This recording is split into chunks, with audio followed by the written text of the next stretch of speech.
Pour faire un timer, en fait, ce qu'on va faire là, c'est qu'on va faire plusieurs timers. On va faire un timer de type PT, un timer de type T-on et un timer de type T-off.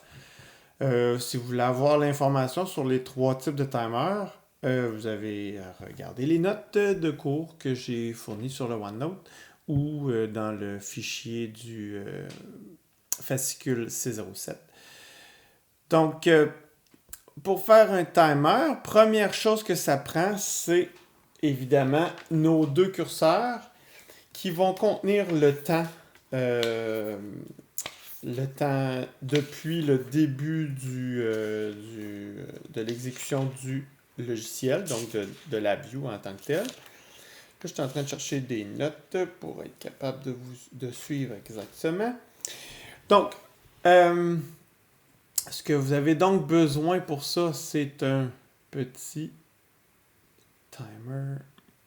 C'est pas vraiment un timer, c'est juste un tick count. Donc, le tick count va vous permettre de faire un timer non bloquant. Donc, on va le placer un petit peu plus bas ici. Et vous allez avoir besoin aussi de quelque chose pour mémoriser ce temps-là. Donc, évidemment, on pourrait faire un registre à décalage, mais c'est pas ça qu'on va faire parce qu'un registre à décalage, vous ne pourrez pas le mettre dans un sous-VI. Donc, en faisant ça comme ça, là, vous allez pouvoir le placer dans un sous-VI.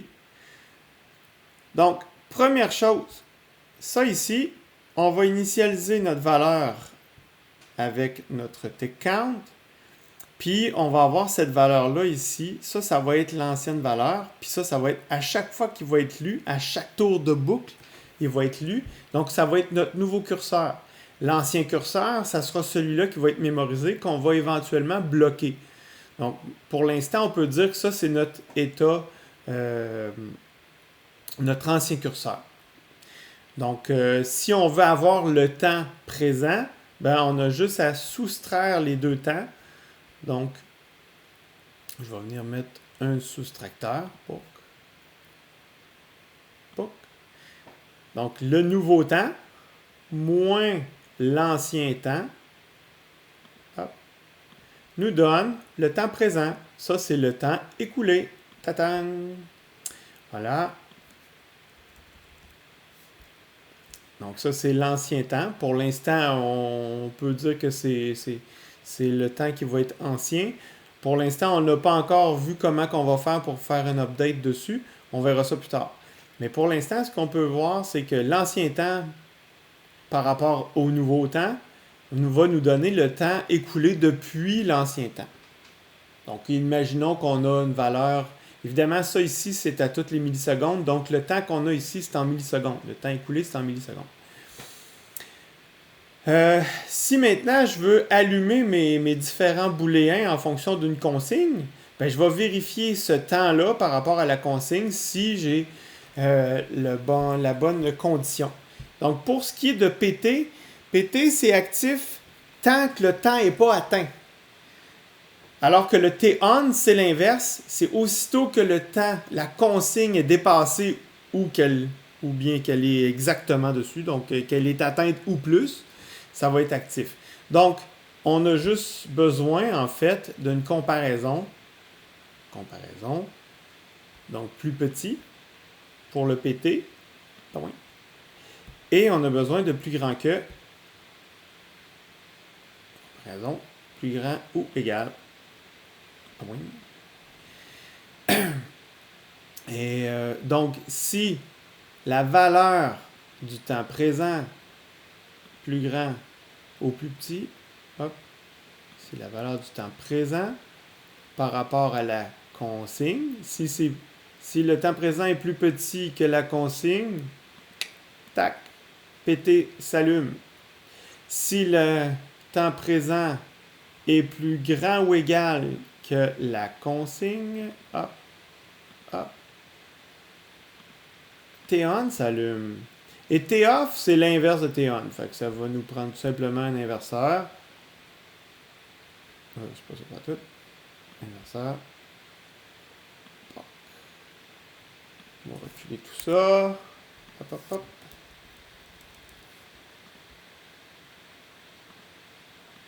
Voilà. Et je vais replacer légèrement mes choses. Regarde ça, si c'est beau. Voilà. Donc ça va être tout simplement mon PT. Il me reste juste... Donc là, j'ai tout simplement traité deux choses. Un, comment calculer le temps écoulé. Deux, quand est-ce que j'allume mes fins de course ou, si on veut, mes booléens pour avertir que j'ai effectivement mes temps qui sont écoulés en fonction du type de timer que j'ai besoin. Donc, ça, c'est fait.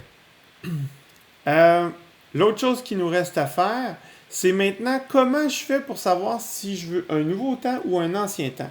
Fait qu'en fait, je vais utiliser mon bouton compte ou mon booléen compte. Donc, si compte est à vrai, je dois bloquer l'ancien temps. Et si compte est à faux, je le reset à chaque tour de boucle. Donc, ça va me prendre pour ça un sélecteur, que je vais venir mettre ici. Et le sélecteur va sélectionner justement si je compte ou pas. Donc, si le booléen est à vrai, je veux compter. Donc, si je veux compter, ça veut dire que je dois maintenir l'ancien temps. Je viens figer le temps du curseur 1. Paf. Et je fais ça en mettant cette rétroaction-là. Donc, je prends le temps, schlac, schlac. Quand ça, c'est vrai, je prends le temps qui est ici et je le maintiens. Si c'est faux, je veux le resetter. Je prends un nouveau temps puis je l'envoie à chaque tour de boucle dans la rétroaction. Et voilà, je viens de faire mon contrôle de l'exécution du timer. Là, il me reste une chose à faire pour que ça fonctionne. Évidemment, ça va me prendre ici. Je vais me faire un create.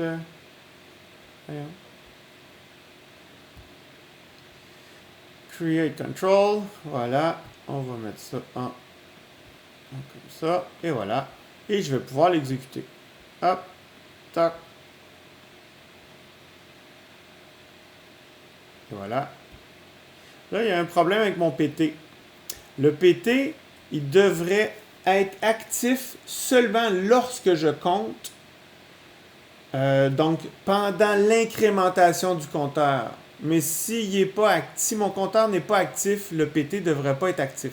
Donc, ce qui me manque ici, c'est un booléen qui va dire oui s'il est plus petit, mais seulement si en plus j'ai le bouton actif. Donc, ça me prend un et qui va s'ajouter à ça.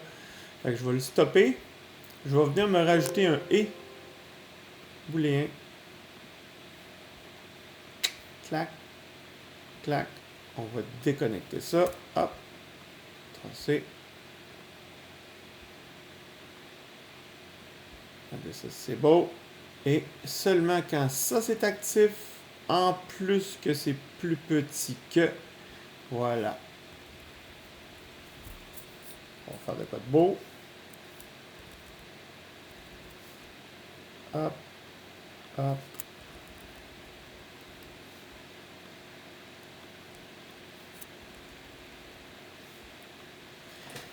Et là, maintenant, quand je vais le tourner, vous voyez bien que PT n'est pas actif. Le T-off est toujours actif parce qu'il est vraiment l'inverse de T-on. Et quand je vais appuyer sur compte, vous allez voir PT va s'activer et T-on va s'activer seulement quand PT va avoir fini. Tac. Padam. Et là, quand je reset, donc ça fonctionne très bien. Et voilà, c'est comme ça qu'on fait un timer. Donc, vous pouvez faire des timers qui s'activent lors du compte, des timers qui s'activent à la fin du compte et des timers évidemment inversés. Donc, on peut faire plein de comportements. Ça, c'est des exemples de timers qui sont standards dans les langages de programmation d'automatisation, donc dans les automates programmables. Mais évidemment, on peut les reproduire à travers la view, il n'y a pas de problème. Maintenant, si je veux utiliser ça à l'intérieur d'un VI, tout ce que j'ai à faire, c'est de me faire un VI de ça. Donc, Create of the eye. Et voilà. Puis là, ben, je peux l'utiliser dans ma boucle et ça continue à fonctionner sans problème. Hop. Voilà. Fait que vous pouvez faire ce que vous voulez. Donc, une fois que j'ai mon sous-VI comme ça, ben, je peux l'utiliser. Si par contre, j'ai besoin de plusieurs compteurs, je vais devoir faire quelque chose de particulier. Donc, évidemment, il faut que je le sauvegarde. Donc, je vais double-cliquer dessus et je vais faire une sauvegarde. Save as. Donc, ça, c'est mon sous-VI. Je vais l'appeler Timer All-in-One Sub-VI. Je vais faire OK là-dessus. Et une fois que j'ai fait ça, je vais aller chercher la propriété du VI. Je pense que c'est d'en faire VI Properties. Et je vais aller dans Exécution. Et je dois faire un Pre-Allocated Clone Reentrant Execution. Donc, pourquoi je dois faire ça? C'est pour m'assurer que si j'en fais un deuxième, je veux que le sous-VI soit différent. Je ne veux pas que ça soit le même sous-VI. Donc, je peux en faire un deuxième. Et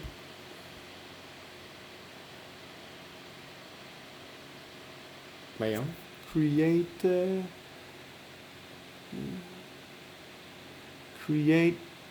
All Control Indicator. Voilà. Je vais fermer ça ici. Save. Là, j'ai plusieurs timers et compteurs en même temps. Tout. Ça, c'est mon premier.